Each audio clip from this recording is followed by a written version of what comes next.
Os confins do universo contemplaram a salvação do nosso Deus. Salmo 97. Um bom dia. Em nome do Pai, do Filho e do Espírito Santo. Amém. Recorramos sempre à poderosa intercessão de Maria Santíssima, nossa Mãe, e de São José, o Justo. E a salvação do nosso Deus nos aponta para uma nova vida. E dessa nova vida, que possamos viver de uma forma diferente. Não basta simplesmente dizer que acredita em Deus, se isso não lhes traz uma consequência de uma mudança, uma postura nova. É preciso, então, um comprometimento com a fé. E nesse sentido, na primeira leitura de hoje da primeira carta de São João, capítulo 2, do versículo 29 e capítulo 3, dos versículos 1 ao 6, é exatamente uma carta de um contexto pastoral para encorajar a fé das comunidades cristãs a combater heresias. O que é uma heresia? É um falso ensinamento da fé, especialmente na época daqueles que negavam a divindade de Cristo ou a necessidade de uma vida moral em conformidade com a fé. E os temas centrais dessa carta incluem a comunhão com Deus, a prática do amor, a rejeição do pecado e o discernimento entre o espírito da verdade e o do erro. E vejamos que no versículo 29, ao falar da filiação divina, é evidenciada por uma vida moral e alinhada com os mandamentos de Deus. Novamente, ter fé não é apenas um ato intelectual. Após o ato intelectual do discernimento de ter fé, é preciso uma mudança de comportamento. Então, nós temos uma filiação divina, sermos chamados filhos de Deus e nós os somos. Por isso, o mundo não nos conhece porque não o conheceu. Ou seja, muitas vezes no mundo, nas estruturas sociais, nas estruturas da própria vida, da existência, das ideologias, não conhece verdadeiramente o amor de Deus. Não porque ele não exista, mas preferem negar. Porque muito daquilo que é de um ensinamento moral, que propõe uma mudança de vida, é negativado em várias esferas da própria vida.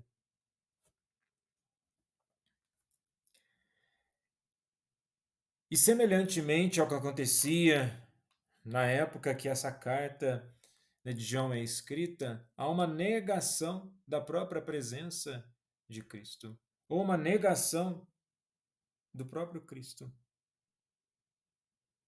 Mas, novamente, aqui é um incentivo para permanecermos no comportamento cristão. Ele continua: sabemos que quando ele se manifestar, seremos semelhantes a ele, porque o veremos tal como ele é.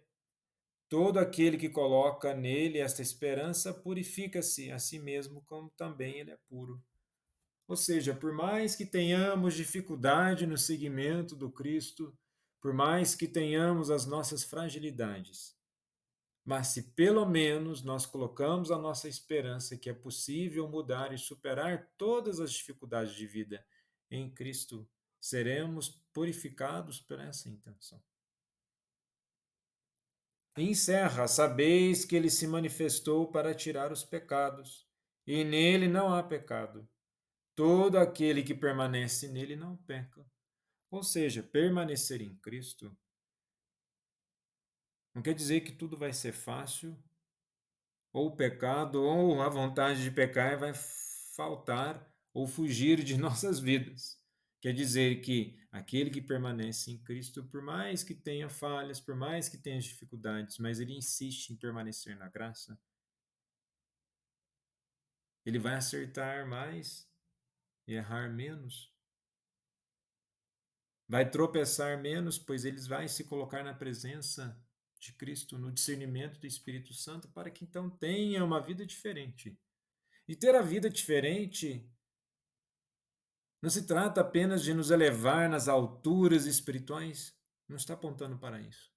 Está apontando exatamente para os desafios do dia a dia, seja no trabalho, nos relacionamentos, nas questões financeiras, nas questões amorosas, no afeto com as pessoas, na preocupação com a própria vida. E tudo isso pode ser colocado diante de Deus para que possamos viver da melhor forma possível. E por isso que essas cartas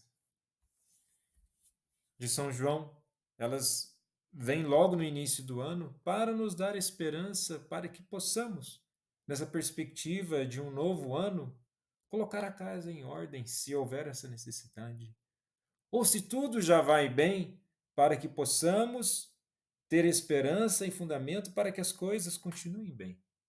Ou seja, de uma forma ou de outra, é para nos encorajar na caminhada constante na presença de Cristo. E no Evangelho de hoje, em João capítulo 1, dos versículos 29 ao 34, nós temos: no dia seguinte, João viu Jesus, que se aproximava dele, e disse: Eis o Cordeiro de Deus, que tira o pecado do mundo. Este é aquele de quem eu disse: Depois de mim vem o homem que passou à minha frente, porque existia antes de mim. Eu não o conhecia, mas vim batizar com água, para que ele fosse manifestado a Israel. E João testemunhou, dizendo: Eu vi o Espírito descer do céu com uma pomba e permanecer sobre ele. Eu não o conhecia, mas aquele que me enviou a batizar com água me disse: Aquele sobre quem você vira o Espírito Santo descer e permanecer, esse é quem batiza com o Espírito Santo. Então vejamos a riqueza dessa leitura. João Batista apresenta Jesus como Cordeiro de Deus. É uma expressão que remete à figura do Cordeiro Pascal no Êxodo, capítulo 12, dos versículos 3 ao 13, símbolo de libertação, e ao servo sofredor, de Isaías 53, que carrega os pecados do povo. E João reafirma que Jesus passou à frente porque existia antes dele. E essa declaração sublinha a pré-existência de Cristo apontando para a sua divindade. E João explica que seu batismo com água tinha o propósito de manifestar Jesus a Israel.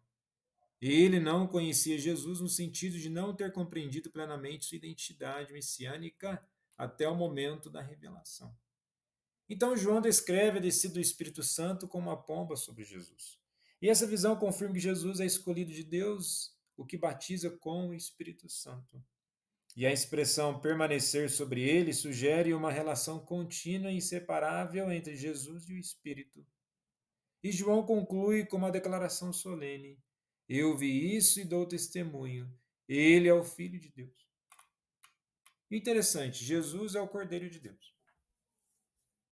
Aquele que carrega nossos pecados e nos reconcilia com Deus. E essa afirmação é uma afirmação de esperança, de libertação. Alcança a todos. E nesse alcance que possamos permanecer insistentes em uma vida na busca de melhorias em nosso comportamento, na nossa espiritualidade. Que tenhamos esperança de que somos pessoas capazes de sermos melhores dia após dia. E nessa mesma esperança de um Deus que está conosco, do Espírito Santo que pode se manifestar em nossas vidas, nos dando sustento e acalmando os nossos corações, para que verdadeiramente tenhamos uma caminhada de transformação. Jesus, manso e humilde de coração, fazei o nosso coração semelhante ao vosso.